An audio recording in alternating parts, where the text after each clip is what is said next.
Hi everyone, ఈరోజు మన వీడియోలో ఒక ఇంపార్టెంట్ టాపిక్ గురించి నేర్చుకుందాం. అదేంటంటే మనకి ఎక్కువగా కన్ఫ్యూజ్ అయ్యే కొన్ని ప్రిపోజిషన్ పెయిర్స్ ఉంటాయి. Like by, with, in, into, among, between, beside, besides. ఇలా ఇవి చూడడానికి సిమిలర్గా కనిపిస్తాయి మీనింగ్స్, కానీ అవి ఎప్పుడు ఎలా యూజ్ చేయాలో మనం ఎప్పుడు కన్ఫ్యూజ్ అవుతూ ఉంటాం.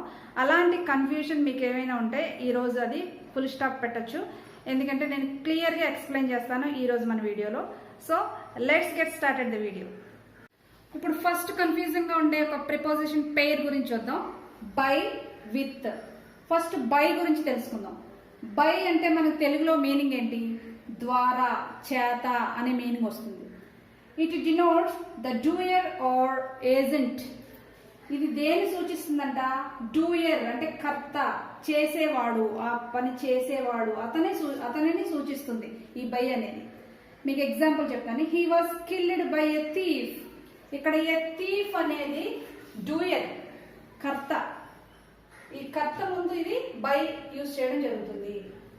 ఈ బై ఎప్పుడు సూచిస్తుందంటే అక్కడ చేసేవాడు డూయర్ ఉన్నప్పుడు, యాక్షన్ చేసే కర్త ఉన్నప్పుడు బై యూజ్ చేస్తాం. ఇక్కడ డూయర్ ఉన్నప్పుడు బై యూజ్ చేస్తాం. మరి విత్ ఎప్పుడు యూజ్ చేస్తాం చూద్దాం. It denotes the instrument used by the agent or doer. అంటే సాధనము గాని పరికరము గాని వచ్చినప్పుడు ఈ విత్ అనే దాన్ని యూజ్ చేస్తాం. For example, the tree was cut with an axe. With an axe ఇది పరికరము, ఇది మనిషి కాదు, డూయర్ కాదు, పరికరము వచ్చినప్పుడు మనం విత్ యూజ్ చేస్తాం. బై ఎ మ్యాన్ అంటే మ్యాన్ చేత నరకబడింది అనే మీనింగ్ వస్తుంది. అంటే the tree was cut. Tree చెట్టు నరకబడింది. దేంతో? గొడ్డలితో. ఎవరి ద్వారా? మనిషి ద్వారా. అలా గుర్తుపెట్టుకోవాలి.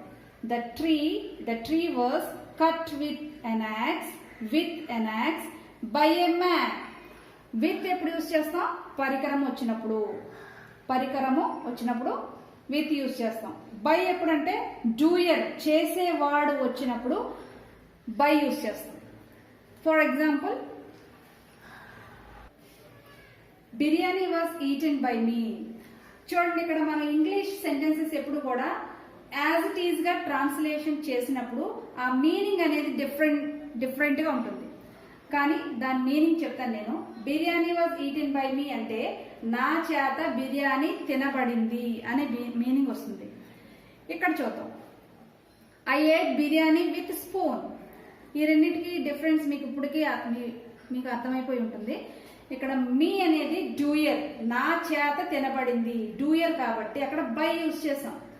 ఇక్కడ డూయర్ ఉన్నారు కాబట్టి అక్కడ బై యూజ్ చేసాం, బై అనే ప్రిపోజిషన్. కానీ ఇక్కడ చూడండి, స్పూన్ అనేది ఇన్స్ట్రుమెంట్ కాబట్టి ఈ స్పూన్ అనే ఇన్స్ట్రుమెంట్ ముందు విత్ అనే ప్రిపోజిషన్ యూజ్ చేసాం. ఇలా ఏదైనా ఇన్స్ట్రుమెంట్, పరికరం కానీ సాధనం కానీ యూజ్ చేసినప్పుడు విత్ యూజ్ చేస్తాం. అలాగే డూయర్ ఆర్ ఏజెంట్ వచ్చినప్పుడు బై యూజ్ చేస్తాం. This is the difference between by and with. Next, in, into. వీటి మధ్య ఉన్న డిఫరెన్స్ ఏంటో చూద్దాం. In is used when we speak of a thing or person at rest. అంటే థింగ్ గురించి కానీ పర్సన్ గురించి కానీ మాట్లాడేటప్పుడు అవి నిశ్చలంగా ఉంటే, రెస్ట్ అంటే కదలిక లేకుండా ఉన్నప్పుడు మనం ఇన్ యూజ్ చేస్తాం. For example, the pen is in the box. ఆ పెన్ బాక్స్ లో ఉంది అంటే ఆ పెన్కి కదలిక లేదు, నిశ్చలంగా ఉంది. అలాంటప్పుడు ఇన్ యూజ్ చేస్తాం. ఇప్పుడు ఇంటూ ఎప్పుడు యూజ్ చేస్తామో చూద్దాం. Into is used when we speak of a thing or person in motion. అంటే కదలికతో ఉన్నప్పుడు ఇంటూ యూజ్ చేస్తాం. For example, he jumped in to the river. Jumped అంటే కదలికతో. ఇక్కడ పర్సన్ అనేవాడు కదలికతో జంప్ చేశాడు రివర్లోకి. అలాంటప్పుడు ఇంటూ యూజ్ చేస్తాం. ఇప్పుడు ఇంకో ఎగ్జాంపుల్ రాస్తాను. One more example here. The book is in my box. Book అనేది నా బాక్స్ లో ఉంది. ఈ బుక్ కదలిక లేదు కాబట్టి ఇన్ అని యూజ్ చేసాం. ఇక్కడ చూడండి, I pour water in the glass. నేను గ్లాస్లో వాటర్ పోసాను. అలాంటప్పుడు ఆ వాటర్ అనేది కదలికతో ఉంటుంది కాబట్టి ఇంటూ యూజ్ చేసాం. సో ఇలా యూజ్ చేయాలి, in and into. Next between and among గురించి తెలుసుకుందాం. ఈ బిట్వీన్ అనేది ఇద్దరు మనుషుల గురించి మధ్యన కానీ లేకపోతే థింగ్స్ మధ్యన కానీ మాట్లాడుకునేటప్పుడు బిట్వీన్ యూజ్ చేస్తాం. It is used when we speak of two things or persons. For example, he sat between Ram and John. ఇక్కడ బిట్వీన్ అని ఎప్పుడు యూజ్ చేస్తాం? ఇక్కడ ఇద్దరు మనుషులు రామ్ అండ్ జాన్ వీళ్ళిద్దరి మధ్యన కూర్చున్నాడు. హీ సాట్ ఎక్కడ కూర్చున్నాడు? బిట్వీన్ మధ్యలో, రామ్ కి జాన్ కి మధ్యలో కూర్చున్నాడు. అంటే ఇద్దరు మనుషులు, ఇక్కడ టూ పర్సన్స్. లేదా టూ థింగ్స్ అని కూడా యూజ్ చేయొచ్చు, అంటే వస్తువులు. He sat between two benches. అలా ఇద్దరు మనుషుల గురించి కానీ థింగ్స్ గురించి కానీ మాట్లాడేటప్పుడు బిట్వీన్ యూజ్ చేస్తాం. మరి అమాంగ్ ఎప్పుడు యూజ్ చేస్తాం? More than two people or things. It is used when we speak of more than two things or persons. ఇద్దరు పర్సన్స్ అంటే ఇద్దరు కంటే ఎక్కువ పర్సన్స్ గురించి కానీ థింగ్స్ ఇద్దరు కంటే అదే టూ థింగ్స్ కంటే ఎక్కువ ఉన్నప్పుడు కానీ ఈ అమాంగ్ యూజ్ చేస్తాం. ఫర్ ఎగ్జాంపుల్,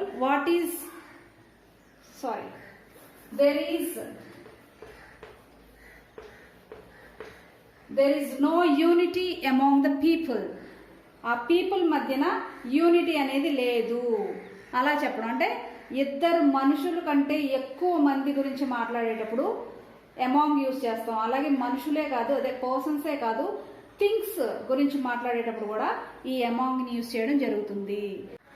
టూ థింగ్స్ గురించి కానీ టూ పర్సన్స్ గురించి కానీ మాట్లాడేటప్పుడు అంటే ఇద్దరు మనుషుల మధ్యన లేకపోతే రెండు వస్తువుల మధ్యన అలాంటి సిచ్యువేషన్లో బిట్వీన్ యూజ్ చేస్తాం. కాదు, more than two persons, more than two things గురించి మాట్లాడేటప్పుడు అమాంగ్ యూజ్ చేస్తాం. అక్కడ ఆల్రెడీ ఎగ్జాంపుల్ రాశాను కదా, he sat between Ram and Raju, లేకపోతే ఏదో ఒక నేమ్స్.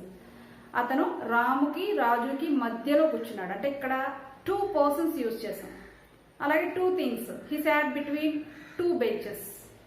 అలా మనుషులు కానీ లేకపోతే థింగ్స్ గురించి కానీ మాట్లాడినప్పుడు మధ్యన ఆ థింగ్స్ మధ్యన ఆ పర్సన్స్ మధ్యన అని మాట్లాడినప్పుడు బిట్వీన్ యూజ్ చేస్తాం. బిట్వీన్ అంటే మధ్యలో అని మీనింగ్. నెక్స్ట్ అమాంగ్ ఎప్పుడు యూజ్ చేస్తాం? మోర్ దెన్ టూ పర్సన్స్, ఇద్దరు వ్యక్తుల కంటే ఎక్కువ. మోర్ దెన్ టూ థింగ్స్, రెండు వస్తువుల కంటే ఎక్కువ. అలాంటప్పుడు అమాంగ్ యూజ్ చేస్తాం. ఇక్కడ రాముకి రాజుకి మధ్యలో కూర్చున్నాడు అన్నప్పుడు బిట్వీన్ యూజ్ చేస్తాం కదా. మరి అమాంగ్ ఆ గుంపులో మధ్యలో కూర్చున్నాడు అని చెప్పాలనుకోండి, he sat among those people, వాళ్ళందరి మధ్యలో కూర్చున్నాడు. అంటే మోర్ దెన్ టూ పర్సన్స్ ఉన్నారు కదా అక్కడ, అలాంటప్పుడు అమాంగ్ యూజ్ చేయాలి. Next in, at. వీటికి మధ్యన ఉన్న డిఫరెన్స్ ఏంటంటే, ఇన్ అనేది మనం సిటీస్, పెద్ద పెద్ద సిటీస్కి, టౌన్స్కి, స్టేట్స్కి ఇలా యూజ్ చేస్తాం ఇన్ అనేది.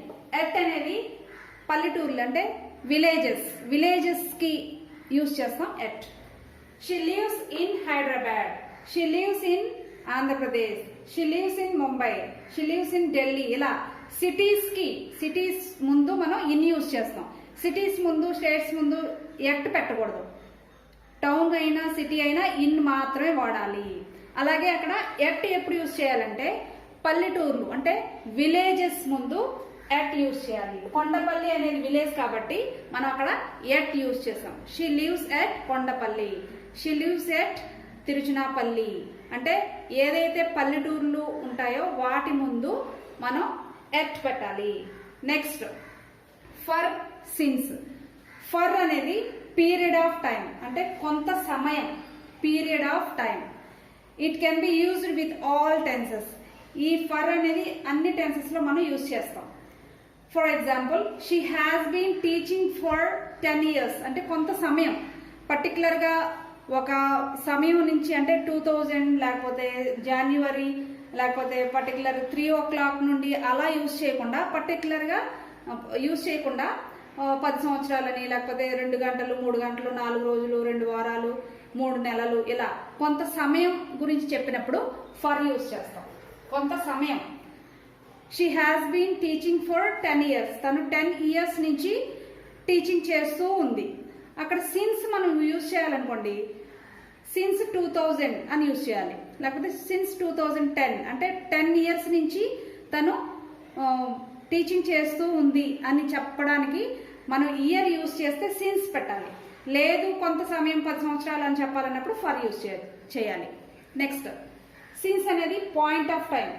చెప్పాను కదా, మనం ఖచ్చితంగా ఒక టైం మెన్షన్ చేసినప్పుడు సిన్స్ యూజ్ చేయాలి. ఇక్కడ చూడండి, I have been living at Kondapalli since 2010 అంటే పర్టికులర్గా నేను అక్కడ ఇయర్ యూజ్ చేశాను. Since January, since 3 o'clock, since yesterday, since Monday, అలా పర్టికులర్గా మనం ఒక డేట్ కానీ డే కానీ టైం కానీ ఇయర్ కానీ మెన్షన్ చేసినప్పుడు సిన్స్ యూజ్ చేస్తాం. లేదు కొంత సమయం అని చెప్పాలన్నప్పుడు for 2 weeks, for 2 days, for 3 days, for 2 hours, for 10 years, అలా కొంత సమయం అని చెప్పాలన్నప్పుడు మనం ఫర్ యూజ్ చేస్తాం. అది గుర్తుపెట్టుకుంటే సరిపోతుంది. ఇది పాయింట్ ఆఫ్ టైం, ఇది period of time. It is used with perfect tenses. ఈ సిన్స్ అనేది పర్ఫెక్ట్ టెన్సెస్ లో యూజ్ చేయబడుతుంది. బిసైడ్, బిసైడ్స్ కి మధ్యన ఉన్న డిఫరెన్స్ ఏంటంటే, బిసైడ్ అంటే పక్కన. I sat beside my friend, my house is beside the school, అలా ప్రక్కన అనే మీనింగ్ వస్తుంది. మరి బిసైడ్స్ అంటే ఏంటి అంటే అదనంగా. I have a car besides a bike అంటే బైకే కాకుండా నాకు కార్ కూడా ఉంది. I have 1 duplex house besides this house, ఈ ఇల్లే కాకుండా ఇంకో డూప్లెక్స్ హౌస్ కూడా ఉంది. అంటే అదనంగా ఉంది అని చెప్పేటప్పుడు బిసైడ్స్. ఇక్కడ ఎగ్జాంపుల్స్ బోర్డు మీద రాసాను, చూడండి. బిసైడ్ అంటే ప్రక్కన, బై ద సైడ్ ఆఫ్, పక్కన అనే మీనింగ్ వస్తుంది. My house is beside school, పక్కన ఏవైనా చెప్పుకోవచ్చు మనం. My house is beside college, my house is beside office, అలా పక్కన ఉంది అని చెప్పొచ్చు. నెక్స్ట్ బిసైడ్స్ అంటే చెప్పాను కదా అదనంగా. In addition to, he has a car besides bike, బైకే కాకుండా కారు కూడా ఉంది. లేకపోతే he has pencil besides pen, తనకి పెన్సిలే కాకుండా పెన్ కూడా ఉంది, ఇలా చెప్పడం. One more example, I teach science besides English అంటే నేను సైన్స్ కూడా బోధిస్తాను, ఇంగ్లీషే కాకుండా అదనంగా సైన్స్ కూడా బోధిస్తాను. ఇలాంటివి యూజ్ చేసినప్పుడు బిసైడ్స్ యూజ్ చేస్తాం. బిసైడ్ అంటే పక్కన, బిసైడ్స్ అంటే అదనంగా, ఇన్ ఎడిషన్ టు అనే మీనింగ్ వస్తుంది. ఇలాంటి సెంటెన్సెస్ మరికొన్ని మీరు ప్రాక్టీస్ చేయండి. నేర్చుకున్నారు కదా కన్ఫ్యూజింగ్ గా ఉండే ప్రిపోజిషన్ పేర్స్ గురించి. ఇవి చూడడానికి సిమిలర్ గా అనిపిస్తాయి, అంటే మీనింగ్ సిమిలర్ గా అనిపిస్తాయి, కానీ అవి యూజ్ చేసే విధానంలో డిఫరెన్స్ ఉంటుంది. మరొక టాపిక్ తో మరొక క్లాస్ లో కలుద్దాం. ఈ వీడియో కనుక నచ్చితే మీరు తప్పకుండా లైక్ చేయండి. ఈ ఛానల్ ని ఫస్ట్ టైం కనుక విజిట్ చేస్తూ ఉంటే తప్పకుండా సబ్స్క్రైబ్ చేసి నా ఛానల్ ని ఎంకరేజ్ చేయండి. Thank you for watching this video.